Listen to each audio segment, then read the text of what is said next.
இப்போ இந்த மிஷினை கரண்ட்ல ஆன் பண்ணியிருக்கேன். ஆனால் கூட எல்இடியும் க்ளோ ஆகல, டிஸ்பிளேவும் வரல. ஆன் பண்ணால் கூட டிஸ்பிளேவும் வரல. அதை எப்படி சரி பண்ணுறது அப்படின்றத இந்த வீடியோ.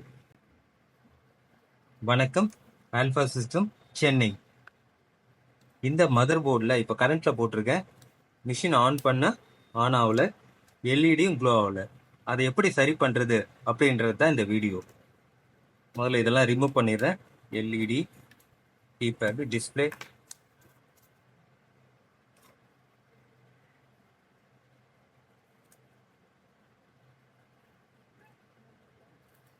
பேக் ஆன் ஆஃப் சுவிட்சை ரிமூவ் பண்ணிட்டேன்.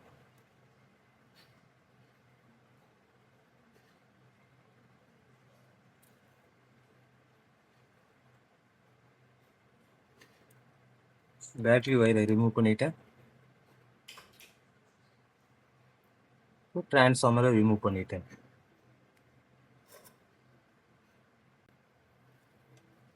எல்இடி க்ளோ ஆச்சுன்னா இந்த ஐசி 317 வேலை செய்யுதுன்னு அர்த்தம். ஆனால் நமக்கு இப்போ எல்இடியே க்ளோ ஆகலை. டிரான்ஸ்ஃபார்மர் செக் பண்ணிட்டேன், டிரான்ஸ்ஃபார்மர் நல்லா இருக்கு.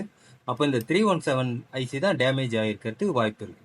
நம்ம அதை ரீப்ளேஸ் பண்ணுவோம்.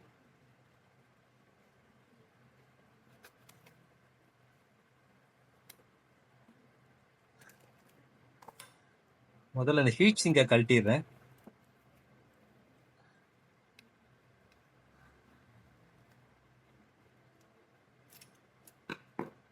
ஹீட் சிங்கை கழட்டியாச்சு. பொதுவாக நாங்கள் கமர்ஷியலாக நாங்கள் இந்த அயனை வச்சு தான் எல்லாத்தையும் டிஸ்கனெக்ட் பண்ணுவோம். இது 220 வாட்ஸ், 60 வாட்ஸ். இது வந்து 25 வாட்ஸ் அயனு. இதில் நம்ம 60 வாட்ஸ் வரைக்கும் இதை அட்ஜஸ்ட் பண்ணி ஒரு அட்ஜஸ்ட்மெண்ட் கொடுத்துருக்கு. அதை யூஸ் பண்ணி நம்ம இன்க்ரீஸ் பண்ணிக்கலாம், டிக்ரீஸ் பண்ணிக்கலாம். நம்ம எவ்வளோ வாட்ஸ் வேணும். ஹீட் அதிகமாக வேணும்னா அதுக்கேற்ற மாதிரி வாட்ஸ் வச்சுக்கலாம். ஹீட்ஸ் கம்மியாக வேணும்னா அதுக்கேற்ற மாதிரி இதில் வச்சுக்கலாம். அதுக்கு தான் இந்த அயன். அதே மாதிரி இதுக்கு டிப்பும் எப்படி இருக்கும்னா, அதுக்கு வந்து நம்ம இந்த டிப்பை யூஸ் பண்ணிக்கலாம். இது நல்லா பட்டையாக இருக்கும். ஸோ ஒரே சமயத்தில் நம்ம இந்த 3 லெக்கையும் ஹீட் பண்ணி இதை ரிமூவ் பண்ணணும்னா இந்த இதுவை யூஸ் பண்ணிக்கலாம். அது இதில் போட்டு ஃபிக்ஸ் பண்ணிக்கலாம். ஆனால் நான் எல்லாரும் யூஸ் பண்ணுற 25 வாட்ஸ் என்ன யூஸ் பண்ண போகிறேன். ஏன்னா பெரும்பாலும் எல்லாரும் இதை தான் கையில் ரெடியாக வச்சுருப்பாங்க.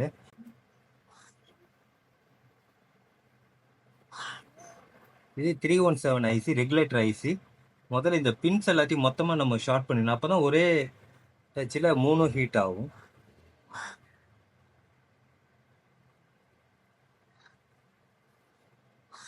இப்போ 3 பாயிண்ட்டையும் நான் ஒன்றா வச்சுட்டேன். ஏற்கனவே ஹீட் சிங்கை கழட்டிட்டேன். இப்போ கையில் வச்சே இதை எடுக்கலாம். ஆனால் ஹீட்டு நமக்கு வரக்கூடாதுன்னு நினச்சோன்னா இது மாதிரி சின்ன ஸ்க்ரூ ட்ரைவரை வச்சுக்கிட்டு நம்ம இப்போ ஹீட் வச்சோன்னா 3க்குமே போகும். அப்போ ஸ்க்ரூ ட்ரைவரில் வந்துடும். பாருங்க, இப்போ 2 லெக் வந்துடுச்சு. இன்னும் 1 லெக் வரணும்.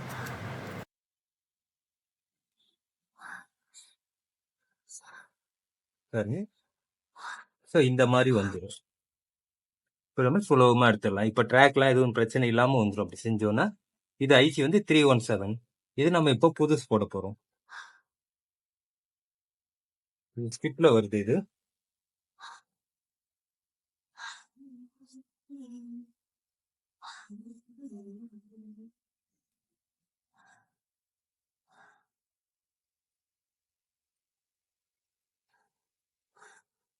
இது 317 ஐசி.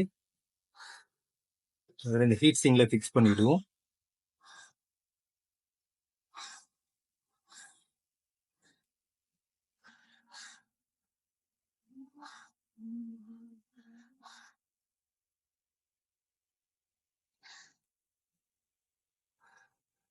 ஹீட் சிங்க் ஃபிக்ஸ் பண்ணியாச்சு. நல்லா ஸ்ட்ரெயிட்டாக இருக்க மாதிரி பார்த்துங்க. இந்த ஐசி போகிறதுக்கு ஹோல் போட்டுருவோம் நம்ம.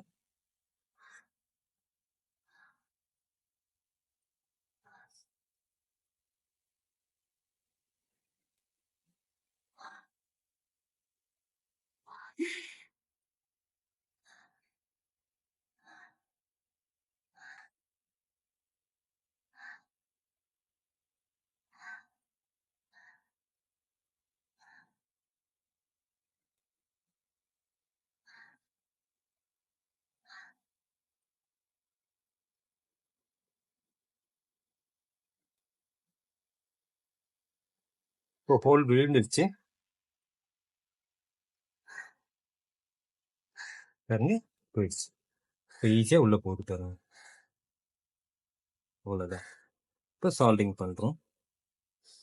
முதல்ல பேஸ்ட் அப்ளை பண்ணிக்கிறேன்.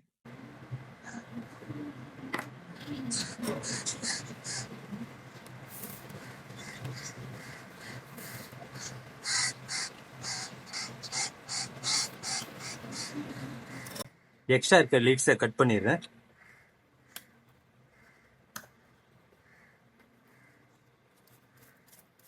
எக்ஸ்ட்ரா இருக்க பேஸ்ட்டை க்ளீன் பண்ணுறேன்.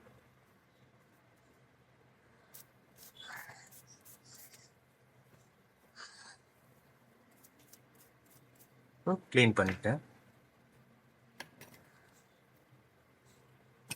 இப்போ இதை ஆன் பண்ணி பார்க்கலாம்.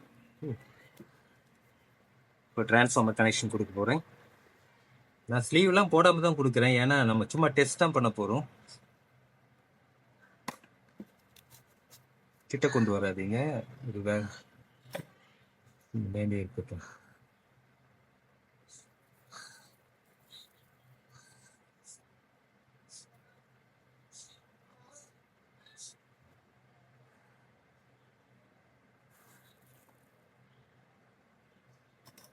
இப்போ ஆன் ஆஃப் சுவிட்ச் கொடுக்க போகிறேன்.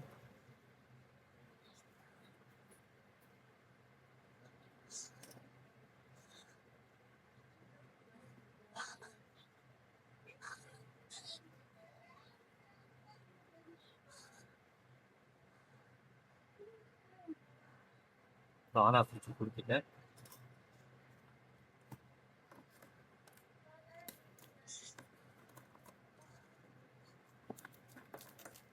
டிஸ்பிளே கொடுத்துருக்கேன்.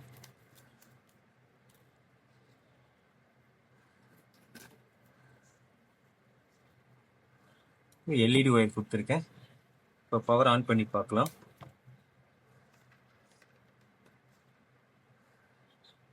இப்போ கரண்ட்டில் போட்டோன்னே எல்இடி க்ளோ ஆரம்பிச்சிச்சு. மிஷினை ஆன் பண்ணால் மிஷினும் ஆன் ஆயிடுச்சு. ஓகே, நம்ம 317 ஐசியை மாற்றி சுத்தமாக வேலை செய்யாமல் இருந்த மதர் போர்டை இப்போ நம்ம சரி பண்ணியிருக்கோம். நம்ம ஏற்கனவே கரண்ட்லேருந்து எடுத்துடுறேன்.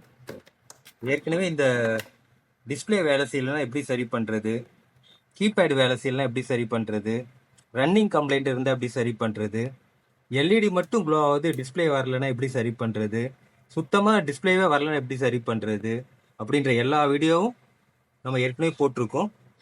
அதோட லிங்க் எல்லாம் டிஸ்கிரிப்ஷனில் கொடுக்குறேன். தேவையானவங்க உபயோகப்படுத்துங்க. நம்ம வீடியோ பிடிச்சிருந்ததுன்னா ஒரு லைக் பண்ணுங்கள், ஷேர் பண்ணுங்கள். உங்களுக்கு ஏதாவது சந்தேகம்னா கமெண்ட் பண்ணுங்கள். வணக்கம்.